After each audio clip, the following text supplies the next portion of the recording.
That both of you have written about is music. You did your book on techno, Tobias, and you wrote a very nice essay on Radiohead, and then recently the essay Learning to Rap. Mark, in this essay you describe that although you kind of grew up next to hip-hop, you never really got involved or you never could identify with it. What is the reason for your recent rediscovery of hip-hop? Oh God, I mean, again, I feel partly I got old, you know, now I mean I'll sound like a person I'm not, but punk rock wasn't doing it for me anymore, you know. I had to listen to something new, and you know, in that essay I argue that this was from the point of view of history and you know the world historical destiny of different kinds of music, this was a huge mistake. First of all, is that there is a degree of irony in the presentation of the essay because, of course, I did believe and kind of do believe in post-punk or punk. There were reasons for listening to that music, but it does in some way have less to do with my life. And boy, you really wouldn't think that hip hop would have more to do with my life, but paradoxically, it does. It turns out to be a kind of complex form, I think, that admits of a whole range of different emotions, and it turns out the emotions of a 36-year-old in a button-down shirt, too, in meaningful ways. And also, I just began to think that there was something really messed up about the fact that I could sing along to endless numbers of rock songs, and that, in fact, the number of hip-hop songs that I could rap along to, you know, very few. And also this happened, it was the year of Obama's election. I was like, God, boy, this country is a great, great country, which I often say to myself, America, because we have this naive patriotism. But suddenly I was like, but at last we've redeemed ourselves, we've elected Obama, I can't rap. Does this mean that I'm racist, you know? The title "Learning to Rap" is meant very literally. Are you still practicing to rap? Off and on, but I don't. I mean, yes, the piece. So I set out. You know, I mean, when you're this age, you can't just pick things up naturally the way you would. So I started practicing, and I put things on my iPod, and I would walk down streets where there were no other people and practice. You know, and this is what inspires the essay. It turns out to be incredibly difficult, more than I had ever realized, and requires all of these things I hadn't understood, and this was, for me, very illuminating. In any case, to make a long story short, this produced a kind of crack capitalism in which, unfortunately, anybody could get into the game, as it were. Anybody could become a business person just by collecting those $1,000. And the consequence was that the only way to really establish what gets called in business parlance competitive advantage, right? You couldn't have a better product, it was all the same crap. Anybody could enter, there was a low bar to entry. It was by mobilizing just huge quantities of violence, right? So that if you wanted to be the person who could sell to 1,000 people in your neighborhood rather than somebody else, you had to be prepared to kill more people or terrify more people. And also, since there were so many unemployed people around you, it helped to just try to involve as many people as possible. They had nothing else to do anyway, right? As employees in your network.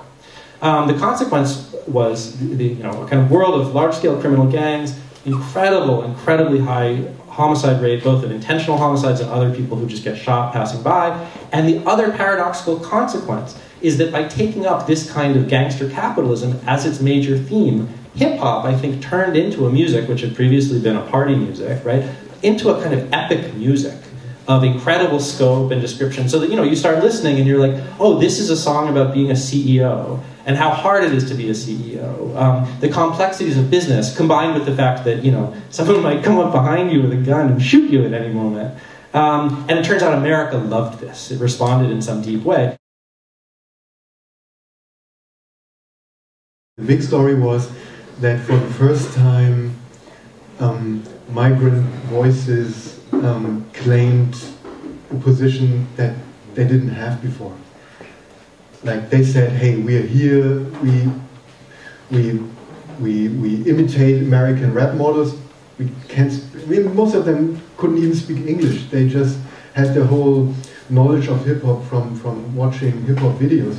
But that's like not important. The important thing was that these, I don't know, Turkish, Arabian, Lebanese, Tunisian, whatever young men with a heritage in somewhere in Arab North African countries, they took the liberty to say, hey, we're here.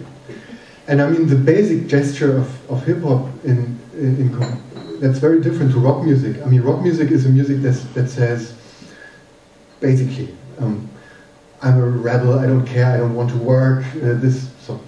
The basic gesture of like the Rolling Stones model anyway. The basic gesture of hip-hop is completely different. The basic gesture of hip-hop is say, I'm here, you know, look at me, I'm here. I might be unemployed and you might don't want to have me here, but I'm here, here, and that's my friends. So, and politically, like the important thing about these Berlin gangster rappers was they said, hey, we're here. You have to watch us, we're here. We're not of German descent, but we're here. And like all the rest that came along with it, that like the lyrics were sexist and they celebrated violence and all that stuff, I think like the reaction of German society was very helpless because they had no experience with this gesture. The connection between hip-hop and New York and my book is that I lived in New York for 1.5 years in 2002 and 2003, and one of the things that fascinated me, I was always listening to hip-hop, I loved hip-hop, but as a European you always consumed hip-hop through the album format. And when you visited New York, or when I lived there, you realized, hey, that is not hip-hop music, it's not listening to albums. This music is everywhere. It communicates the city in a way. You hear it in the radio, you hear it in the stores that sell these tapes, you have it coming out of every boutique, every shop, every corner store, every car. If a rapper has a successful single, then dozens of answer singles pop up, and it's all over the radio, and then you have like this black television where you have every evening like a 1.5 hour hip-hop show that just talks about what's going on today. So I mean it's really living in a way, and it tells you a story about the city. Techno talks to me about Berlin the way hip-hop talks to me about New York. It's so deeply immersed in the city in a way. You have like this structure, this nightlife techno music structure that tells me a story about the city. I can't tell a story about the city by telling a story about this music.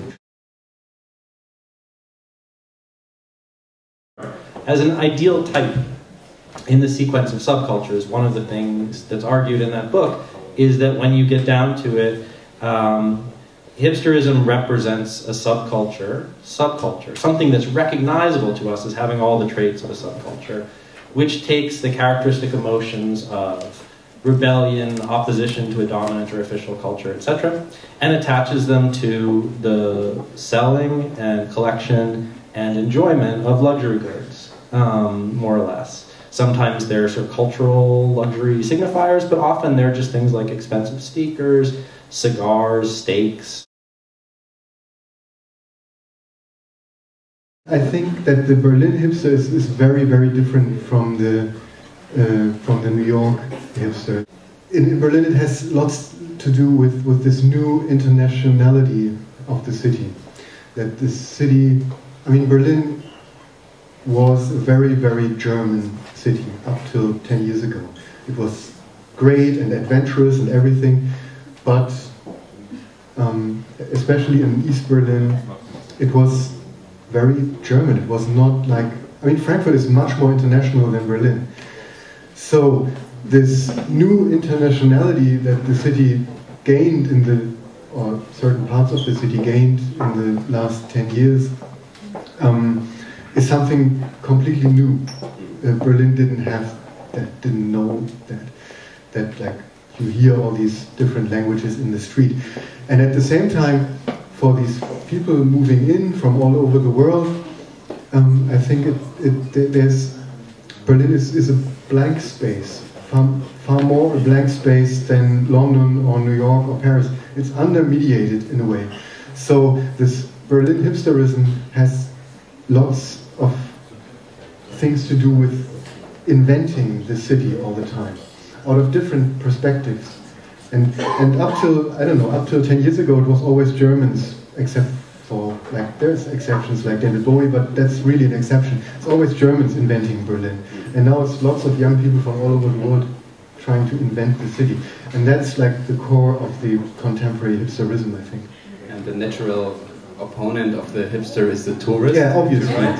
Who has no secret knowledge. Obviously, because most of the hipsters began as tourists. Yeah, but interestingly, the other opponent of the hipster is the other hipster, right? I mean, as a hipster, and that's different from other subcultures because usually, if you're part of a subculture, you discover someone else and you recognize him because he wears the same sneakers or whatever. You feel a kind of connection. But for a hipster, the idea to go to a place where lots of hipsters are is just horrible, right?